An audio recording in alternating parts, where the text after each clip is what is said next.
Boy, we get a nice treat today with Psalms 50. This is a really good one that we get to hear of. A lot of good things, symbolism, and stuff we get to do. This psalm was a psalm of Asaph. So Asaph was a Levite, which is the family generations that would keep the temples and tabernacles and do a lot of the singing and chanting and praying and worshiping for others. He was known as a seer also. So this is a seer. He's prophesying of the last days to an extent on this.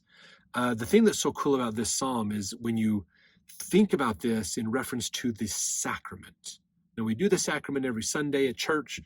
It's somewhat commonplace. I think a lot of people take it for granted. But think about the sacrament as we go through this one. In fact, I'd recommend next Sunday, read this psalm during the passing of the sacrament and see if this psalm strikes you different. If it does, I'd love to hear your thoughts on that. Leave those as comments as well. So let's jump in and get talking about this one. Verse 1, the mighty God, even the Lord, has spoken and called the earth from the rising of the sun unto the going down thereof. Now called, that's when the God is calling the earth, or commanding the earth. This is priesthood. He's using his priesthood authority to do these things. Verse 2, out of Zion, the perfection of beauty, God hath shined. Our God shall come and shall not keep silence. A fire shall devour before him, and it shall be very tempestuous round about him. So when God comes in the second coming, it will be as if there's a tempest around him, a storm brewing around that's going on. The beauty is a fire shall devour before him, and it shall be very tempestuous around him. But he is not the fire. He will calm the fire. He calms the storms in our life. He can help us out, which is great. Verse 4, he shall call to the heavens from above and to the earth, that he may judge his people. Gather my saints together unto me, those that have made a covenant with me by sacrifice. So this is an important thing to think about, okay? He's saying, gather my people who've made a covenant with me. So people who have done ordinance work, baptism, they've partaken of the sacrament. The laws of God have an effect on them. Bring those people together. It's time to talk. Have a heart-to-heart, basically. So this is really, if you think about it, the ultimate destiny of Zion is to be gathered together, all in one, so that we can be administered to from Christ himself, from God, basically, which is really great. So these are his saints. Who are the saints? We're going to get into some of the other Psalms as well as in who are the saints? Who are these people? If you look at the Beatitudes, it's people with a broken heart, with contrite spirits, who are meek. They're not they're the opposite of prideful. They're meek. They're humble. They're submissive. They have charity and love and patience for others. That's a saint. Verse 6, and the heavens shall declare his righteousness, for God is judge himself. Now, I'm sure glad that God's going to take that, because he has all omniscience. He is omnipotent. So all powerful, all knowing as well, so that he knows how to judge righteously. Now this, we know that Jesus Christ is going to be a part of this. Part of the rules, or not the rules, the roles that Christ plays is as our advocate, meaning he is our attorney, so to speak. He is the one that will be pleading our cause before God. God is going to be the judge, and the judge is going to have to execute justice. And Christ will say, yes, I understand. Justice makes sense, and we need to follow that. However, I have executed all justice perfectly. I have followed the laws perfectly, so I am allowed in.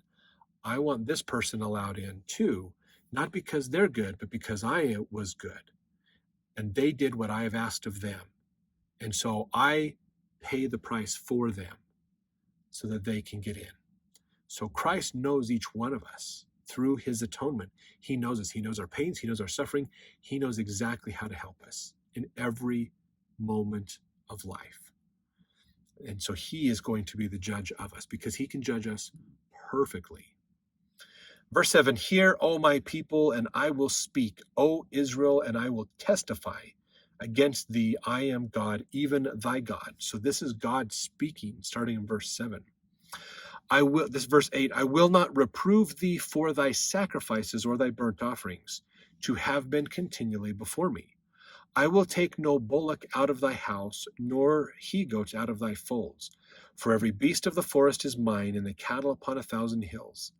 I know all the fowls of the mountains, the wild beasts of the field are mine.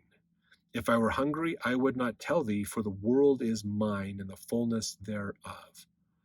Will I eat the flesh of bulls, or drink the blood of goats? So this is really interesting, realizing that you guys, I own everything. You don't need to sacrifice stuff to me to help me. That's not why we do this. Tithing isn't about giving me money as God. Tithing is about allowing you to give to somebody else, to help. God works through us because that helps us come closer to him and understand him better. And so that's what he's talking about here is like, I'm not going to go hungry. If I want to eat, I can conjure up my food and I can take care of it. I control all of this. I don't need you to do it for me. What I need is for you to follow me. So verse 14, offer unto God thanksgiving and pay thy vows unto the Most High. So be obedient, basically. All he wants is our gratitude and obedience. That's really what it comes down to.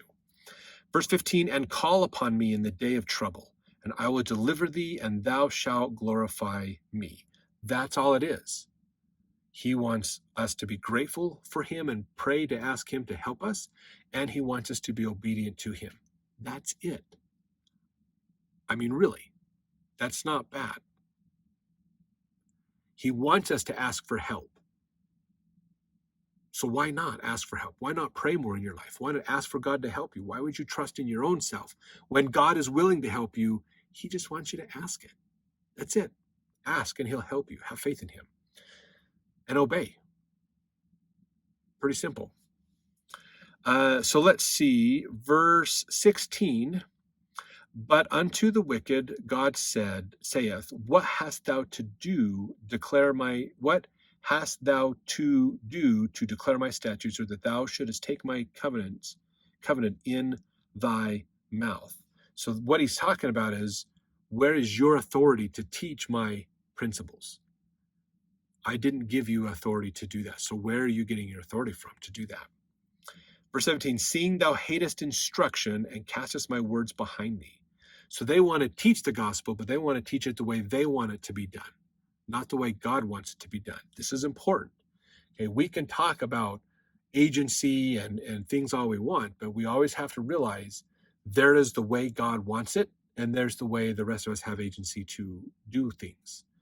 If we do not follow God, there's still that hard, fast line of this is the way it is.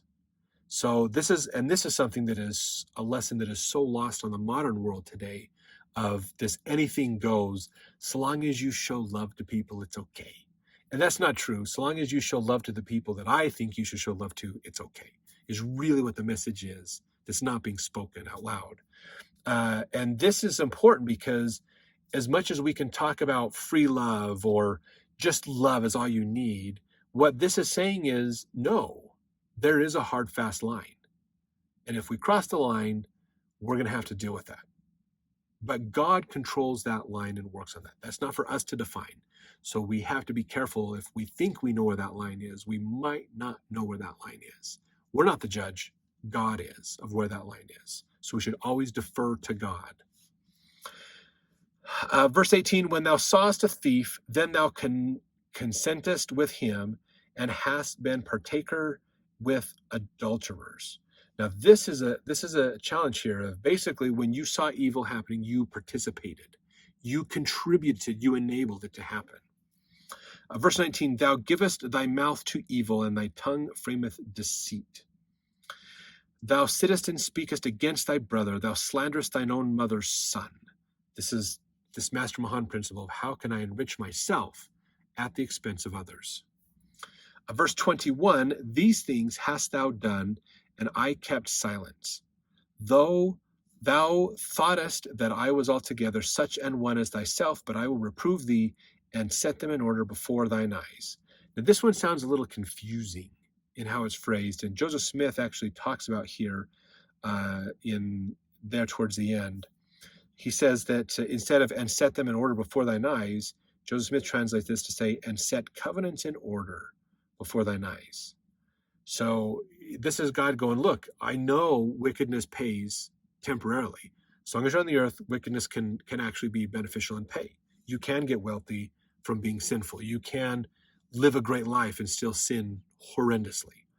Yes, you think I'm being quiet and silent, but I'm not. And you still have to deal with the fact that we got to settle up at some point. That's the challenge you're going to have. Verse 22, now consider this, ye that forget God, lest I tear you in pieces, and there be none to deliver. Whoso offereth praise glorifieth me, and to him that ordereth his conversation aright will I show the salvation of God. So again, there is a limit where God says, if you cross this line, you're going to be in trouble. And you're going to have to live with that and reconcile that out with him. So there is a limit to things, and we have to understand that. That's where these commandments come in to do these things. So we can't just have free, anybody's opinion is the right opinion. No, God's opinion is the right opinion. God has a standard, and ultimately we're going to have to stand before God and answer to him. Now you can say, oh, but I don't believe in a God. That's fine. He still believes in you. He still loves you and wants the best for you. He gives us our agency to choose, though. So always remember that. If you are getting mad at somebody else for believing different than you, if you take away their agency, you are doing the very thing God won't do, because it's so important that they have agency. So next time you want to put laws in place or talk to your legislator, realize that. Are we putting laws in place to limit people's agency? And if you are limiting their agency, even if it's limiting their agency to do something wrong, sometimes that's not the best way to do it.